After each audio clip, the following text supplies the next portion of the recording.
नमस्कार, स्वागत है आपका पीताम्बरा परिवार में। आज हम जानेंगे कि यक्षिणियाँ कौन हैं और इनकी साधना क्यों करें। इससे पहले आप सभी से निवेदन है कि अगर आपको यह वीडियो अच्छी लगे तो लाइक कीजिए, शेयर कीजिए और सब्सक्राइब कीजिए। जो लोग पीताम्बरा परिवार से दीक्षित होना चाहते हैं वह अनुदान के नियम का वीडियो अवश्य ही देख लें, उसी के बाद हमें कॉल करें और 7 लोगों से अनुदान लें। आइए आज बात करते हैं यक्षिणियाँ कौन हैं और इनकी साधना क्यों करें। जो मैं आज आपको यक्षिणियों के बारे में जानकारी दूंगी शायद ही इससे पहले कभी आपने सुनी होगी। तो सभी पीताम्बरा परिवार के सदस्यों से निवेदन है कि ध्यानपूर्वक सुनें। अगर आपको अच्छा लगे तो आप ये साधनाएं कर सकते हैं। यक्षिणियाँ माता काली की ही सहायक शक्तियाँ हैं जो सृष्टि व प्रलय कार्य में उनका साथ निभाती हैं। इनकी साधना सरल है, परिणाम स्वरूप साधक आसानी से यह साधना संपन्न करने में सक्षम होता है। इनकी साधना करने से साधक को सांसारिक वस्तुओं की प्राप्ति, वायुगमन, दूरदृष्टि तथा देश विदेश की कोई भी सूचना, कोई वस्तुओं को वह किसी से भी प्राप्त कर सकता है, कई वस्तुओं को वह दूर देश से मंगा सकता है। और इनकी साधना करने से ऐसा कोई भी कार्य नहीं है जो संपन्न नहीं होता है। साधना संपन्न होने पर ये साधक को साक्षात दर्शन देती हैं। इनकी सिद्धि प्राप्त होने पर साधक की समस्त अभिलाषाएं पूर्ण हो जाती हैं। आइए जानें मुख्य यक्षिणियों कौन कौन सी हैं, इनके नाम क्या हैं।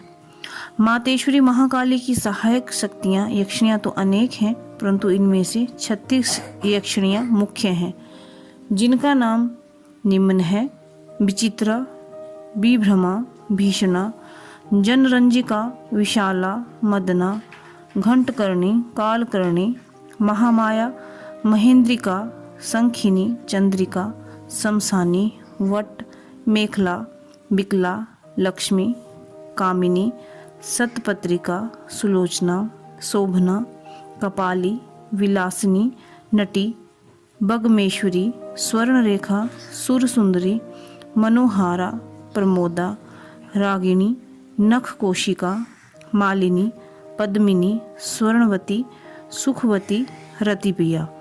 अगर आप इन यक्षिणियों में से किसी यक्षिणी की साधना करना चाहते हैं तो आप हमें मेल कर सकते हैं या कॉल कर सकते हैं। जो इसका विधि विधान रहेगा हम आपको विस्तार से बताएंगे। आइए जानते हैं कि इस यक्षिणी साधना की विधि क्या है और इसका विधान कहाँ कहा गया है।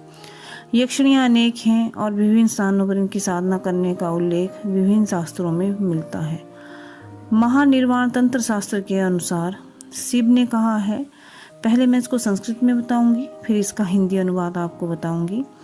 शिव उवाच शृणु सिद्धम महायोगिन्या यक्षिणी मंत्र साधनम यश्यम साधनम मात्रेण नृणाम सर्वे मनोरथाम आषाढ़ी पूर्णिमयां च कृत्वा क्षौरादिका क्रियाः सत्तेज्य योर्मोदे तु साधे यक्षिणी नरः प्रतिपदिन मारभय श्रावणेन्दु बलविनीते मास मात्रम प्रयोगम तो निर्विघ्ने समाचरेत। इसका हिंदी अनुवाद है, भगवान महाकाल से बोले, हे सिद्ध योगियों, अब मैं आप सबको यक्षिणी साधना की विधि बतलाता हूँ, जिसे करने से मानव को समस्त कार्यों में सिद्धि व सफलता प्राप्त होती है। यह साधना प्रारंभ करने वाले साधक को आषाढ़ मास की पूर्णिमा को सिर का मुंडन, दाढ़ी मूछ का मुंडन एवं नख कटवाना चाहिए।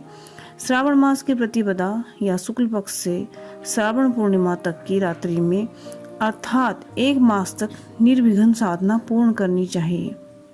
आगे श्लोक है जिसका अर्थ मैं आपको बताऊंगी। निर्जने बेल वृक्षस्य मूल कुर्याच्छी वार्चनम षोडशोपचार कैस्तु रुद्रपाठ समन्वितम गुरुकवचम धारणम त्र्यंबकम मंत्रस्य जपम पंचसहस्रकम दिवसे दिवसे कृत्वा कुबेरस्य य पूजनम। अर्थात यक्षिणी साधना आरंभ करने से पूर्व एकांत स्थान में बिल वृक्ष की मूल जड़ के पास बैठकर शिव की आरती अर्थात षोडशोपचार पूजन करें, जिसका विधान आप पीताम्बरा परिवार से जान सकते हैं।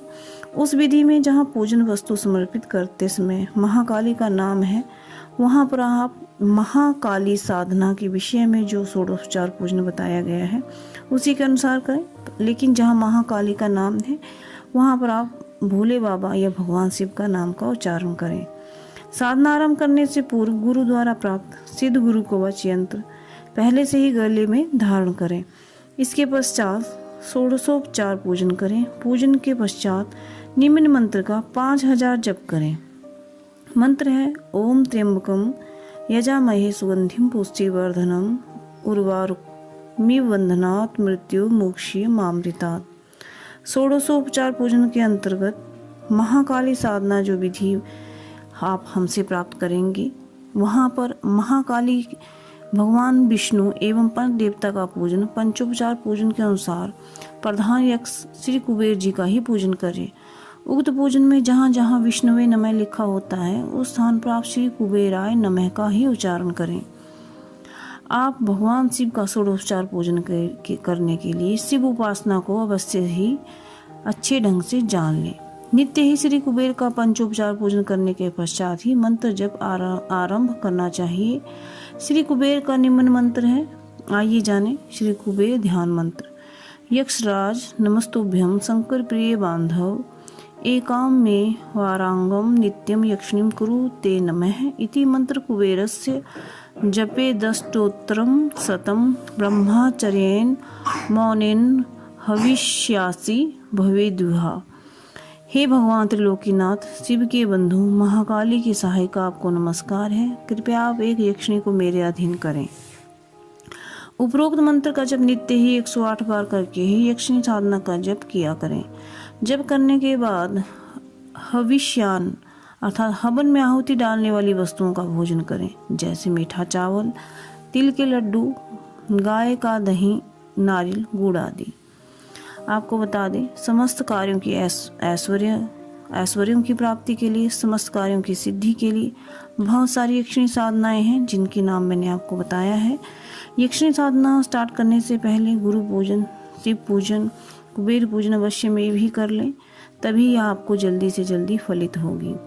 आगे वाली वीडियो में मैं ऐसी ऐसी यक्षिणियों की आपको जानकारी दूंगी जिससे आपको अनेक प्रकार की सिद्धियां प्राप्त हो सकती हैं, जिसमें वायुगमन सिद्धि विशेष है। बहुत सारे लोगों ने इसकी डिमांड की थी। दूरदृष्टि, देश विदेश की कोई सूचना प्राप्त करना, कई वस्तुओं को हवा से प्रकट करना, पानी पर चलना और भी बहुत सारी सिद्धियां हैं जो इन यक्षिणियों की साधना से प्राप्त होती हैं।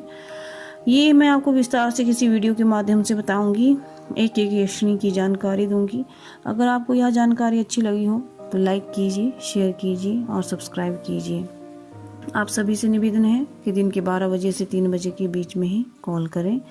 नमस्कार।